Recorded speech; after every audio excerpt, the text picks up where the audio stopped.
Radhe Radhe everyone, आप सभी का हमारे इस चैनल पर बहुत बहुत स्वागत है। आज की इस वीडियो में मैं आप सभी को तुलसी विवाह की विधि बताने वाली हूं। तो तुलसी विवाह की सभी रस्में आपको स्टेप बाय स्टेप मैं समझाऊंगी, बताऊंगी, तो वीडियो को अंत तक जरूर देखिएगा। तो देखिए, कार्तिक मास की जो देव उठनी एकादशी आती है, जिस दिन श्री विष्णु हमारे 4 महीने की योग निद्रा के बाद जागते हैं, उस दिन से लेकर पूर्णिमा तक, कार्तिक मास की जो पूर्णिमा आती है तब तक यह विवाह किया जाता है। 5 दिनों में आप किसी भी दिन यह विवाह कर सकते हैं। तो देखिए, तुलसी जी का विवाह भगवान श्री विष्णु से आप तुलसी जी का विवाह संपन्न करा सकते हैं। और तुलसी जी का विवाह अगर हम कराते हैं तो हमारे लिए बहुत ही सौभाग्य की बात होती है। और तुलसी विवाह की इस विधि को आप बिना ब्राह्मण को घर पर बुलाए स्वयं से भी बहुत ही आसानी से कर सकते हैं। तो देखिए, जहाँ पर भी आप तुलसी विवाह कर रहे हैं वहाँ उस जगह को आप साफ सुथरा कर लें। जहाँ पर भी आप यह विवाह संपन्न कराने वाले हैं वहाँ पर लाल मिट्टी यानी गेरू से लीप लें। आप गाय का गोबर भी ले सकते हैं, वह भी अवेलेबल नहीं है तो आपके पास जो हल्दी है उससे भी आप लीप सकते हैं, लेकिन थोड़ा सा जगह को लीप कर पवित्र कर लें। उसके बाद देखिए, मैं यहाँ पर अष्टदल कमल बना लें। आप चौक पूर लें। देखिए, चौक तो आटे का आप पूर सकते हैं, हल्दी से भी चौक पूरा जाता है। आप चाहें तो रंगोली भी बना सकते हैं। इसके साथ ही मैं यहाँ पर स्वास्तिक बना लूँगी, क्योंकि कोई भी शुभ और मांगलिक कार्य अगर हम करते हैं तो स्वास्तिक का चिन्ह हमें जरूर बनाना होता है। और देखिए, 4 महीने की योग निद्रा के बाद जब भगवान विष्णु जागते हैं देव उठनी एकादशी पर, तो उस दिन ही सारे शुभ और मांगलिक कार्य शुरू हो जाते हैं। जब तक भगवान श्री विष्णु 4 महीने की योग निद्रा में रहते हैं तब तक कोई भी शुभ और मांगलिक कार्य नहीं किए जाते हैं। तो देखिए, यहाँ आप मेरी तुलसी मैया को देख सकते हैं कैसी लहला रही है। मेरे पास यह लाल रंग की चुनरी तुलसी मैया को उड़ा देंगे, क्योंकि लाल रंग जो होता है वो बहुत ही शुभ होता है विवाह के लिए। इसके साथ ही मैंने देखिए यहाँ पर स्थापित कर लिया है तुलसी मैया को। अब हम एक पटरा या चौकी लेंगे। यहाँ पर हमें भगवान विष्णु को और गणेश जी को और कलशदेव को हम आसन देंगे। और देखिए, भगवान विष्णु या शालिग्राम को पीला रंग बहुत ही पसंदीदा रंग है, तो मैंने यहाँ पर पटरे पर पीला रंग बिछा लिया है। सबसे पहले मैंने फूलों का आसन देते हुए गणपति जी को विराजमान कर लिया है। इसके बाद थोड़े से तिल का आसन देकर हम यहाँ कलश की स्थापना कर लेंगे। तो यहाँ मैंने एक कलश लिया है, कलश पर मैंने स्वास्तिक बना लिया है और कंठ पर मैंने मौली बांध ली है। देखिए, कलश की स्थापना करना बहुत ही ज़रूरी होता है विवाह में, तो आप यह कलश की स्थापना जरूर करें। इसी के साथ ही देखिए, कलश के अंदर मैं एक सिक्का, एक सुपारी, एक हल्दी की गांठ और एक हरी इलायची और एक लौंग डाल दूंगी। और इस पर मैं आम के पत्ते सजा दूंगी। अगर आपको आम के पत्ते ना मिलें तो आप अशोक के पत्ते भी लगा सकते हैं। 5 पल्लव हमें लगाने हैं और उसके साथ हम इस पर नारियल रख देंगे। आप चाहे तो नारियल को इस तरह अपनी तरफ मुंह करके भी रख सकते हैं और आप चाहे तो इसे खड़ा करके भी रख सकते हैं। इसके बाद मैं पत्तों को चंदन और रोली से छींट दूंगी।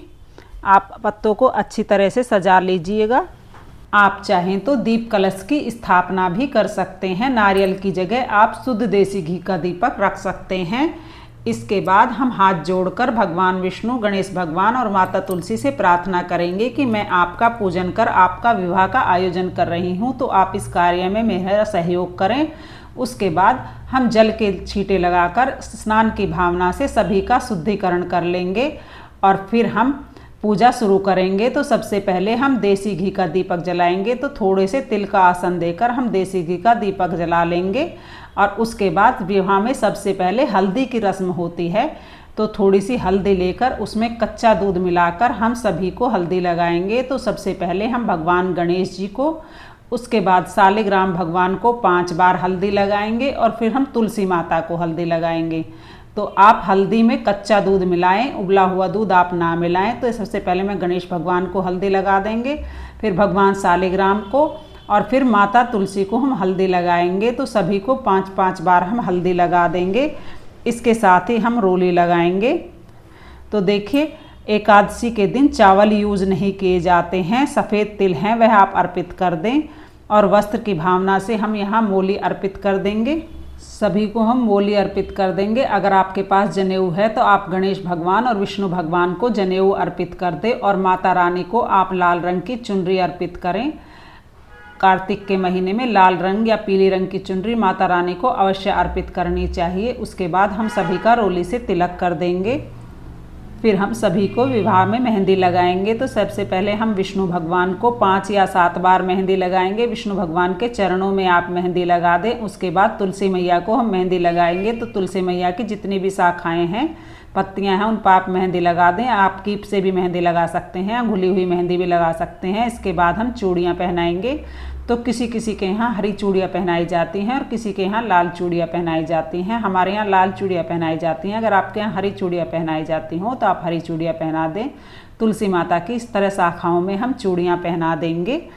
और देखिए, कार्तिक के पूरे महीने में तुलसी मैया को रोली और सिंदूर नहीं अर्पित किया जाता है, सिर्फ आज के दिन ही रोली और सिंदूर अर्पित किया जाता है। तो तुलसी मैया की सुहाग की सामग्री उनको छुआकर हम अर्पित कर देंगे। और तुलसी मैया और भगवान विष्णु के लिए जो हमने वस्त्र स्वरूप पैंट शर्ट और लिए हैं, उनको भी हम अर्पित कर देंगे। उसके बाद हमें 5 या 7 बर्तन देने होते हैं। तो आप जिस तरह कन्यादान में बर्तन दिए जाते हैं शादी के समय, उस समय 5 या 7 बर्तन आप ज़रूर दें। हो सके अगर आपकी सामर्थ्य ज़्यादा है तो आप ज़्यादा भी दान कर सकते हैं।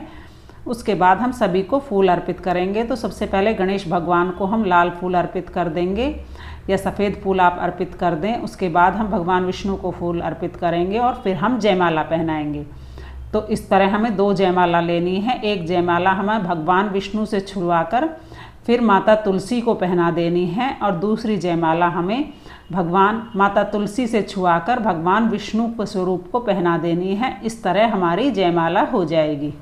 अगर आपके पास फूलों की वरमाला नहीं है या अधिक फूल नहीं है तो आप कलावे से भी जयमाला एक दूसरे को पहना सकते हैं। उसके बाद हमें गठबंधन की रस्म करनी है। तो आप चाहे तो यहाँ पर श्री हरि को बाकायदा एक पीला फटका या पीला वस्त्र अर्पित करें या कलावे को भी हल्दी में पीला करके आप गठबंधन कर सकते हैं। तो इस तरह आप माता रानी की चुनरी से इस पीले वस्त्र के एक किनारे को बांध लेंगे और इसमें हम एक सिक्का, एक सुपारी और एक हल्दी की गांठ और कुछ दक्षिणा रख लेंगे और इस तरह हम उसमें गांठ लगाकर इस तरह को गठबंधन कर लेंगे। फिर और इसका दूसरा जो कोना है हम श्री हरि विष्णु को अर्पित कर देंगे। तो इस तरह से हमारा गठबंधन की रस्म पूर्ण हो जाएगी। उसके बाद हम फेरे करेंगे।